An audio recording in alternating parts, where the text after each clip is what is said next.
All right, you're inside the Power Hour. I'm your host, DJ Larry Jones, aka Mr. Important. If you don't know me, then you don't know anybody. I have a special guest on the line joining me today. Ladies and gentlemen, award winning journalist Ed Gordon. Ed, how are you? What's up, man? How you feeling? Oh, man, I'm doing pretty good, man. First off, I want to thank you so much for joining me today, man. My pleasure, man. Yeah, it's so much going on in the world today, man. I don't even know where to begin. But let's start with voting. All right. I want to stress to the youth that this is a critical time in our lives, man. And I think they should really get out there. And I've been pushing this voting thing. They should get out there and vote, man. Explain to the people, to the youth in particular, how important it is for them to get out there and vote. I want to express that to everybody. Right. Sometimes we say that young people don't vote. The numbers show that, but there are a lot of people that don't vote, right? Right. At the end of the day, we've got to determine that voting really makes a difference. Mhm. And so, I've started to kind of point out when you look at Breonna Taylor and the situation down there, Right. the Attorney General's position was one that was voted on. So Mhm. Cameron was voted into office. So when you vote the wrong people into office, you get the outcome that we saw with Breonna Taylor. When you talk about policing in a particular city, police chiefs are often appointed by mayors who are voted in. Right. I think about Ferguson and Michael Brown and the district attorney in Ferguson. But that district attorney had dubious racial trials brought to light for years and years and years, yet nobody voted him out. Right. So voting is important. For all the people that said, well, I don't know if it matters. Well, if you don't know, then there's no harm in voting, right? And if it does matter, then you need to vote. And if you don't realize how much it matters with the condition of our country right now, and you see this man in the White House, and you don't think that it would have been different if Hillary Clinton or anybody else for that matter, even a different Republican had been in office, then I really don't need to talk to you. Right. You can't see the dynamic that there are cases that are so obvious that it matters. If you can't see that now, I don't waste my time talking to you. Exactly, man. This whole year started off really, really crazy, man. What are your thoughts on the year 2020? I hear some people say just throw the whole year away and start all over. Right. But we can't do that now, can we? So we can't do that. Literally, at the start of the year, I released my new book, Conversations in Black. Right. I was on a book tour in February that started. By March, the pandemic had hit, and so it shut down the book tour. And then everything started to unravel, and the explosion came with the death of George Floyd.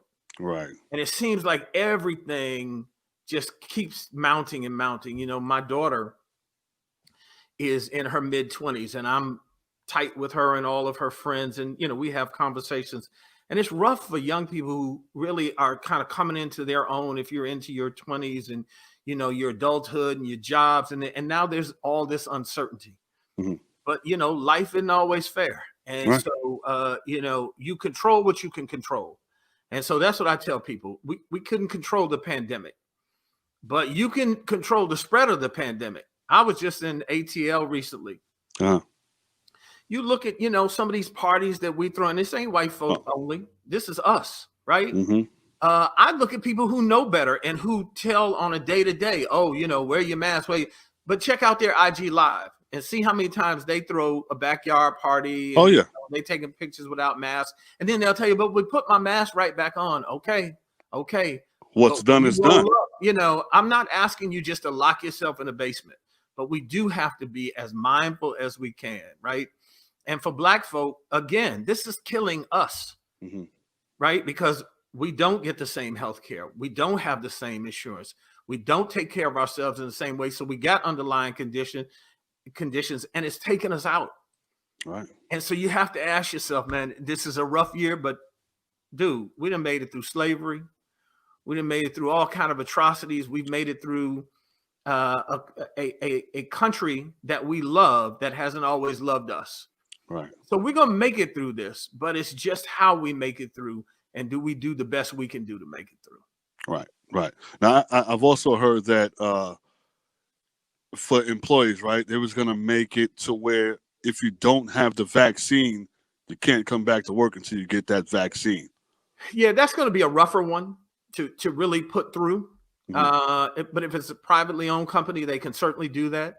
Right. But those are the things. I just did a 2-hour town hall with a bunch of Black healthcare professionals and experts, and they were talking about whether we should involve ourselves in the clinical trials, because Black folk, ever since Tuskegee experiment, didn't want any parts of clinical trials in the government and all of that. And so, many of them were talking about, they understood the hesitancy, but we need to participate in these trials and make sure things are better. And you got Black people in place to oversee it. And we just need to make sure that we get information. I would not be first in line to get that vaccine.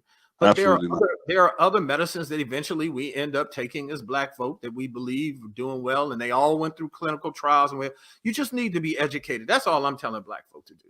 Right. Your decision is your decision, but just be educated about why you're voting for someone. Be educated as to why you have decided to participate or not to participate in clinical trials, or to wear a mask or not wear a mask. I got plenty of friends and acquaintances who are conspiracy theorists, and they don't really want to wear masks. Right. But I tell them, dude, it ain't about you.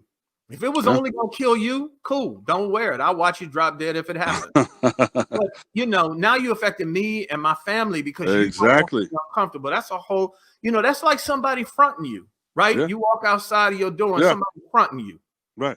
Well, that's what the pandemic and people who aren't wearing. Now you fronting me, right? So here come my little Detroit thing. I was born in Detroit. So here's my little Detroit thing for everybody. You fronting me. Now we're going to have to make some decisions. Right. Right. So the little cat that's on TV, that ain't really me. The Detroit thing. So now you fronting me. It's a danger to me and mine. And yes, now we're going to have to deal with it. So it's the same thing. Like, I don't want to wear a mask. Right. I got to run back to the car when I forget it and all. I don't want to wear it, but I also understand what it means. And so let's just be educated. Too often we're too emotional.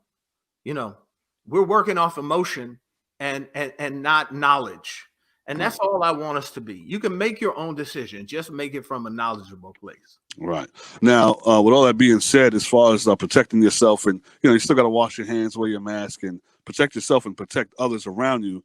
With that being said, the holiday seasons are coming up, and it's going to be, as far as Black Friday, I don't know what they're going to do at Black Friday. I don't know if they're going to, for me personally, I'm shopping online.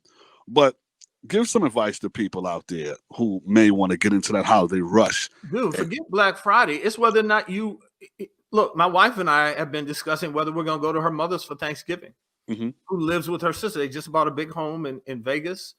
So, we were talking about the people that will be congregating. Even though you know them, you don't know where they've been for 24/7. They got kids is in school running around. These are decisions that we're going to have to make. They're not easy decisions. They're not decisions we want to.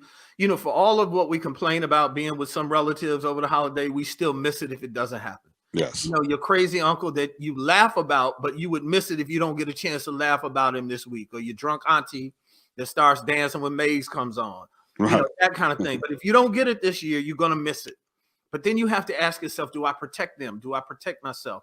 Do we do Zoom or, some other way of getting together this year versus what we would normally do? These are real questions that have to be asked.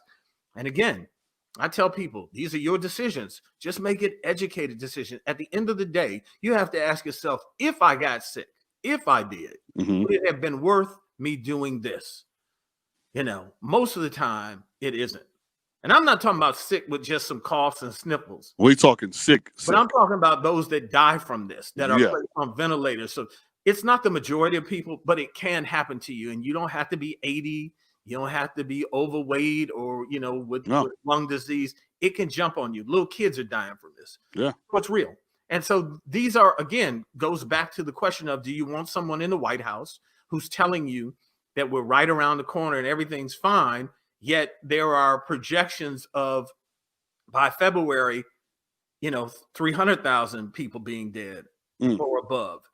This is real. And so it does matter. It does matter for everybody who says it doesn't matter.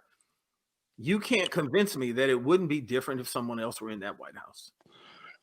Absolutely. Ed, I thank you so much, man, for stopping by and dropping that on us, man. I really appreciate that. Anything you want to plug? Anything we should look forward to from you? I would tell you, election night, we're doing our own election coverage in conjunction with the NAACP. Uh-huh. So on their social media platforms and on my Facebook, we'll go live at 7 Eastern.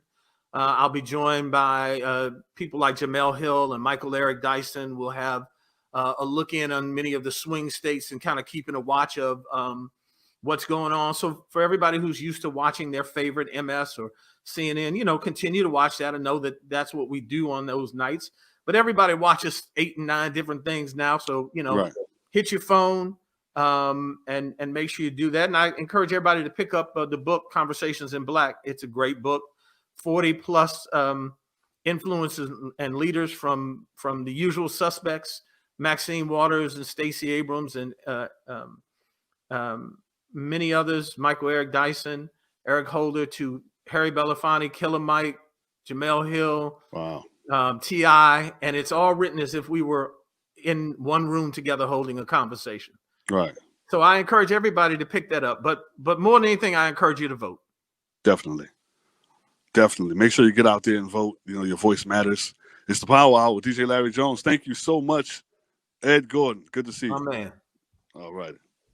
It's the Power Hour.